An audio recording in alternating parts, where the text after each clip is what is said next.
Sadiq, Hey, this is a bit intimidating, isn't it? Go on. Okay.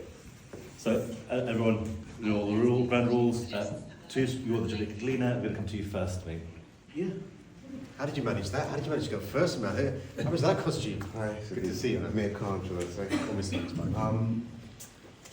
In the face of the खुशी है कि मैं आपको एक एक्सक्लूसिव अनाउंसमेंट आज बना रहा हूँ। हम ये करेंगे कि उनके लिए हम ड्राइवर्स हब्स खोलेंगे कि मिनी कैब ड्राइवर्स सफ़र असॉल्ट एंटी सोशल बिहेवियर उनको हमारी मदद की ज़रूरत है। मेरा फ्रेंड आपसे एक सवाल है कि जो आपकी पॉलिसीज़ थी उबर कैब ड्राइवर्स के हवाले से वो हमेशा तनकीद का निशाना बनते रहे, वो उनको काफ़ी ज़्यादा इश्यूज़ थे आपके। आप दोबारा आते हैं, उनके इश्यूज़ को हल करने की कोशिश करेंगे। इसके साथ साथ एक सीरो टेस्ट भी आपने अनाउंस किया है, उस पर भी बहुत ज़्यादा लोगों को तफसा आते हैं कि लोग उसमें काफ़ी फेल हो रहे हैं और फैमिलीज़ मुतासर हो रही हैं। इसके साथ एक दूसरा क्वेश्चन है कि जो एकोमोडेशन के मसाइल हैं, जो स्टूडेंट्स बहुत ज़्यादा आ चुके हैं, उनको जॉब्स 20 आवर्स अलाउड हैं, लेकिन जो जहाँ पे लैंडलॉर्ड्स हैं बहुत ज़्यादा उनको चार्जेस ले रहे हैं और उनके लिए बड़े मसाइल हैं। तो इसके लिए कोई पॉलिसी अनाउंस करें। अस्सलाम वालेकुम। मुझे खुशी है कि मैं आपको एक एक्सक्लूसिव अनाउंसमेंट आज बना रहा हूँ। मैंने बहुत मिनी कैब ड्राइवर्स से बात किया है और मैंने उनकी स्टोरीज सुने हैं। तो आई कैन अनाउंस टुडे कि अगर मैं री-इलेक्ट होऊंगा, I will set up A task force, drivers, operators and representatives, और हम एक दूसरे के साथ काम करेंगे। हम ये करेंगे कि उनके लिए हम ड्राइवर्स हब्स खोलेंगे, टॉयलेट्स, किचन फैसिलिटीज़, वो जा सकते हैं, रेस्ट कर सकते हैं। हम ये भी करेंगे कि we'll set up a campaign to show them respect, क्योंकि मुझे मालूम है कि मिनी कैब ड्राइवर्स सफ़र असॉल्ट एंटी सोशल बिहेवियर, उनको हमारी मदद की ज़रूरत है। हम ये भी कर रहे हैं, लोगों ने ड्राइवर्स ने हमें बताया कि जो टेस्ट है काफ़ी मुश्किल है, टाइम इनफ नहीं है, किताब नहीं इस्तेमाल कर सकते हैं, some of the requirements are not relevant to driving। हमने पोज किया है, जो इन्फोर्समेंट एक्शन है वो नहीं हो रही है, कोई भी नहीं डिस्क्वालीफाई होगा। और हम ड्राइवर्स के साथ काम करेंगे, how do we make a test that's relevant to being a good driver in London, making sure safety requirements are being met। और ये एक मसला है पार्टनरशिप का। We're going to work with mini cab drivers to make sure we support them if I'm re-elected on Thursday। जो दूसरा सवाल accommodation जो देखिए, ये जो सक्सेसफुल शहर है, London, New York, Los Angeles, Karachi, Delhi, लोग वहाँ जाना चाहते हैं। Everyone's going towards cities. It's called urbanization. And what's happened over successive decades is not enough homes have been built for the people coming. The supply does not meet the demand. So we've got to build far more homes in our city, और हम कोशिश करें कि हम और घर बनाएं. That will bring down the price. We're also going to make sure we build the right sorts of homes, not luxury expensive homes, but genuinely affordable homes. अगर मैं कामयाब हूँ इंशाल्लाह जुमेरात को, 40,000 new council homes, 6,000 new rent control homes. We're going to provide advice to tenants who have a bad landlord. Sometimes tenants complain about damp and mould, and the landlord evicts them. So we make sure that we work with the government to bring in no-fault evictions. और देखें, अगर Labour government आएगी, अगर next हुकूमत Labour है, मैं उनके साथ काम करूँगा, क्योंकि they're promising 1.5 million homes, new homes in the first term of a Labour government. A lot of those homes are going to come to London, and that help bring the price down. Thank you. Do you get? Yes. Feel a bit like Taylor Swift. Okay, cool. So, the issue of social inequality continues to affect Londoners, especially now given the cost of living crisis. So what steps are you taking during your tenure, and hopefully if you're re-elected, to address the issues around income, education and opportunity, and making that more available for everyone? Well, I think the government's cost of living crisis has both exposed and exacerbated the deep structural inequalities that exist in our society, and we saw that during the pandemic. So what I've done is to, for the first time in the history of our great city, make sure that every child that goes to a state primary school receives a nutritious free meal. That's saving a family with one child £500 a year. It means they can sleep at night knowing the children are going to eat, but also it means that they're not skipping meals as they were before. We've also brought in free holiday meals for those families with children who need support during the holidays. I've frozen fares, TfL fares in 5 of the last 8 years, saving families in London 21% less than they otherwise would be paying. We're also making sure we addressed the biggest issue I think our city faces, the housing crisis, by making sure we build more council homes than most since the 1970s, more homes being completed, most since the 1930s, but also I'm going to, if I'm re-elected, give free legal advice to those tenants who've got dodgy landlords, and also build 40,000 more council homes that are affordable, 6,000 more rent control homes, and the real exciting thing this year, I call it a moment of maximum opportunity, a Labour mayor working with the Labour government, and what Keir Starmer's promised is 1.5 million homes in the first term of the Labour government, a big chunk coming to London. The big thing though we can do is to support those Londoners who've got so much talent but not the skills for the jobs that are available in London. So every Londoner who's either in a low-income job, minimum wage, or unemployed will get free training. Last time भी हमने देखा कि दोनों ने आपको massively vote किया, लेकिन immigration को लेके बहुत सारे इश्यूज हैं जो कि यहाँ पर फेस हो रहे हैं, जिसमें अभी केयर्स वर्कर्स के जो वीज़े हैं उस पर बहुत ज़्यादा फ्रॉड का भी कहा गया, लोग जहाँ पे बहुत ज़्यादा परेशान हैं उसको लेके कि आगे फ्यूचर का उनको नहीं पता।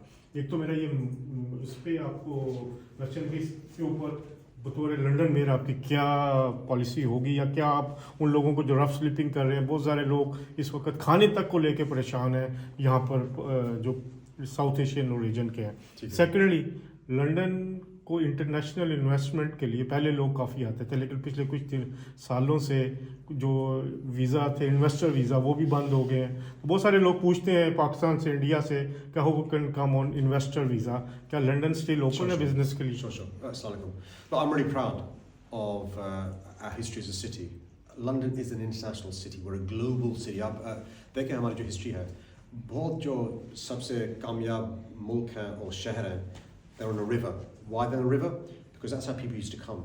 And you know, all great things, there's a saying, all great things flow to a city, and the best of them are people.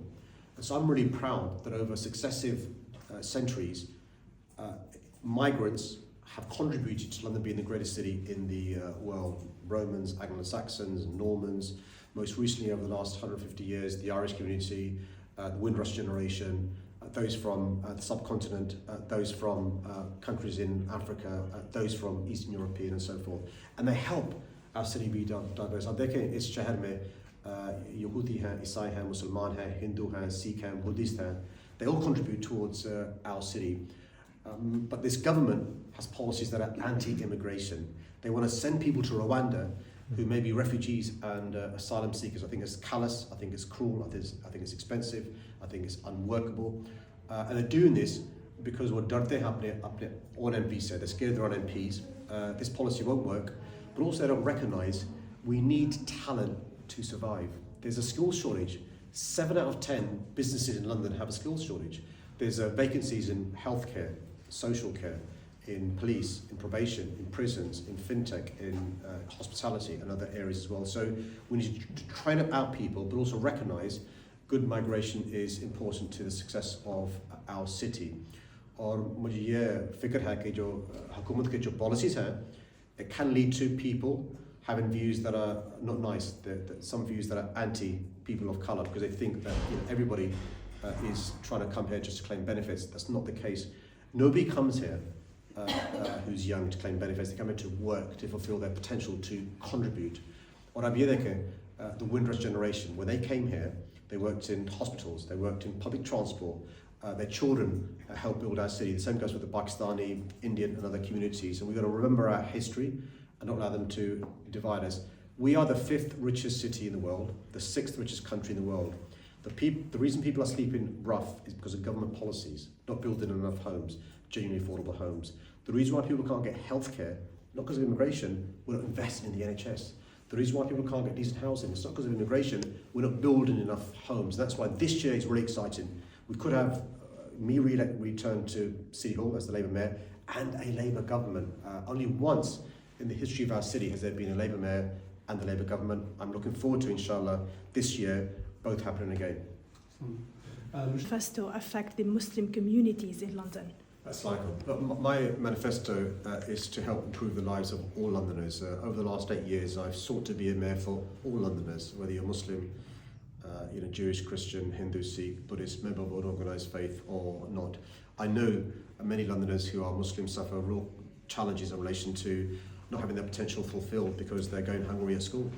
Their parents are stressed and they're skipping meals because they're worried about how their kids are going to eat. So if I'm re-elected, I will make my groundbreaking policy of free school meals permanent, which will really make a difference. A family with one child will save £500 a year. The second big thing I know that many Londoners who are Muslim face is their children not fulfilling their potential. Often they're underemployed or in jobs that they can do better jobs, but they haven't got the skills. Every Londoner who is on low income or not working will get free training to get the skills for jobs that are created in London. Really important in this great city. The other big issue faced in Londoners, particularly Londoners of Islamic faith, is the issue of housing.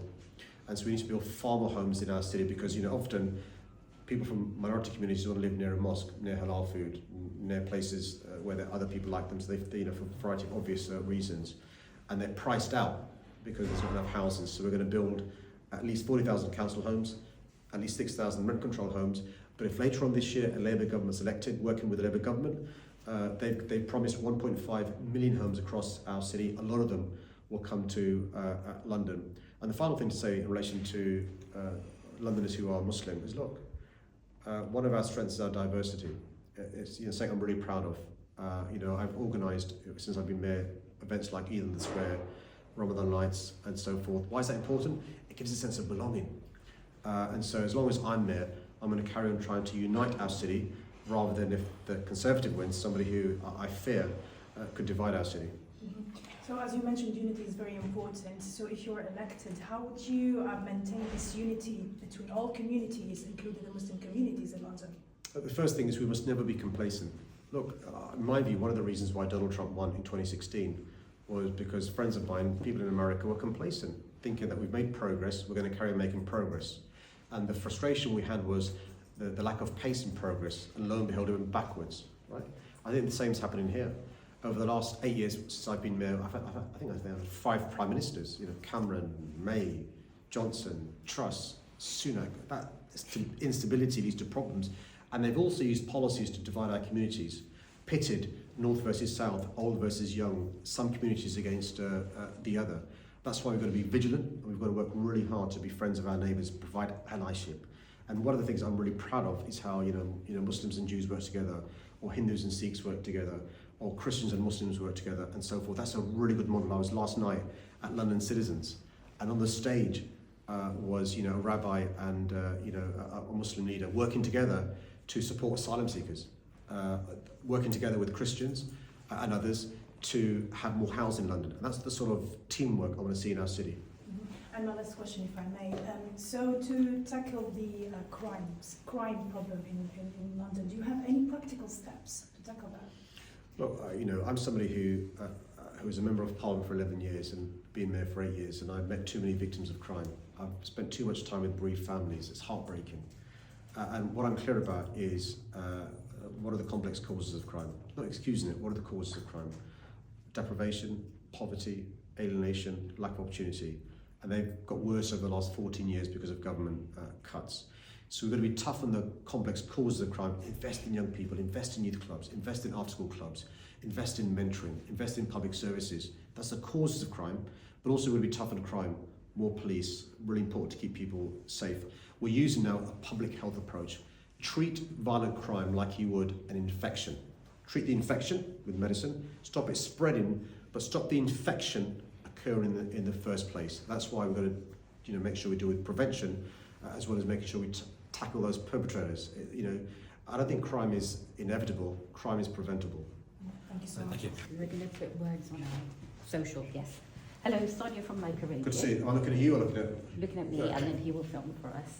I've just got a point here. Sometimes in life, after performing well and making informed decisions, a person miscalculates. It seems to be a miscalculation by implementing the ULIS scheme in a time where the UK was in a cost of living crisis. This seems to be the core reason that Londoners express openly they will not vote for you again. My question to you is, what are your thoughts about possibly not being re-elected into office for Mayor of London next week? And what would you like to say to the people who have trusted you so far? I'm really proud. Over the last 8 years, we've made huge progress on cleaning up the air in our city. Nobody would allow their children or their parents to drink dirty water. Why allow them to breathe dirty air? When I was running for mayor, in 2016, King's College said it would take 193 years to bring our air within legal limits. We'll do it by next year because of the ULEZ. We also have introduced, without any government support, the biggest scrappage scheme ever seen in this country. So every single Londoner is eligible for support in the scrappage scheme. And here's the really great news. Firstly, 19 out of 20 cars, 95% of cars driving in London are now compliant, number one. Number two, roadside emissions are down by 50%. So we've supported Londoners in relation to making the transition, but also ensure that the air is cleaner as well. So I now don't have to worry about speaking to bereaved parents who've lost a daughter because of poor quality air, or speaking to medics, say, in Great Ormond Street, or the children's even in the hospital about the problems caused by air, because instead they're saying, listen, you've done great so far, what more can you do? Okay. I have a second question which has been causing a lot of controversy. Pay per mile. You have the truth and you have the absolute truth. If re-elected, will you introduce the pay per mile into policy or into place a few months down the line, like you did with ULEZ? So in relation to ULEZ, I'm really proud of ULEZ. I'm not going to say otherwise. Sure. It's a great policy. I'm quite clear. I've categorically ruled out pay per mile. In fact, I've written to the Transport Commissioner to say as long as I'm mayor, it's not going to happen. And I've cancelled the work begun by Boris Johnson in relation to this area as well. And I appreciate the Conservatives are spreading lies, misinformation and are scaremongering. Londoners know in relation to our policies, we've frozen fares when they want to rise them. Londoners know we've increased cycling when the Tories want to cancel cycling. We've introduced safer streets as well. I can also promise Londoners, if I'm re-elected, no pay per mile.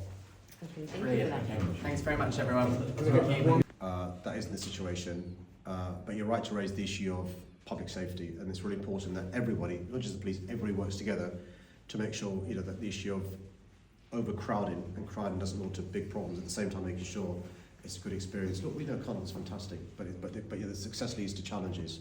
We're going to address those in a way to recognise Carnival as a celebration. The actual original history of Carnival was actually, you're right, protests against the racism the West Indian community suffered, but it's a joyous day whether you've got static sound systems, whether you've got floats, whether you've got the costumes, whether you've got the music and the beats. We've got to make sure it continues to be a celebration so everyone can be safe and have a great time. Thank you very much, everyone. Good.